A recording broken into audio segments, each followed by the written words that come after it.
Les obres del nou Ajuntament de Sant Esteve de la Sarga encaren la recta final i podrien estar enllestides a finals d'aquest any.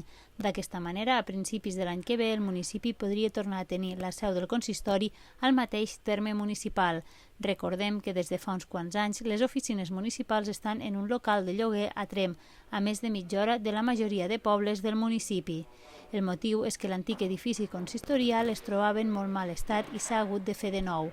De fet, s'ha aprofitat l'obra per ampliar-lo. Sí, perquè aquí ja hi havia l'escola, l'estudi que diem nosaltres, i el pis de la mestra, que a baix hi havia l'aula i a dalt hi havia el pis de la mestra, com molts altres pobles d'aquí de la comarca, i al costat, annex, hi havia ja Casa la Vila. I llavors ara s'ha juntat tot perquè hi pogués haver més espai i que es pugui treballar bé. Sí, hi ha una part d'oficines, hi ha una sala polivalent, com un local social, i hi ha un arxiu, i els equipaments bàsics d'un lloc així.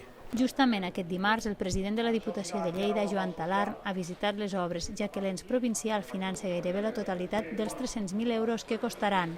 Sí, una de les preocupacions que vam iniciar el passat mandat i ara que tots els municipis tinguessin ajuntament, i creiem que no podia ser que Sant Esteve va perdre l'Ajuntament en un moment determinat i no s'havia pogut recuperar, i vam estar treballant amb l'alcalde, mirant a veure de quina manera podíem recuperar aquest espai. De fet, no és tan sols Ajuntament, sinó que també serà un espai social, és un espai de trobada del municipi.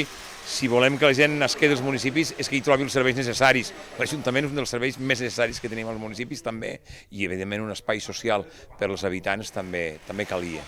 L'edifici de l'Ajuntament, situat al mateix nucli de Sant Esteve de la Sarga, ja té els exteriors gairebé acabats i aquests pròxims mesos es duran a terme les feines interiors i les distribucions.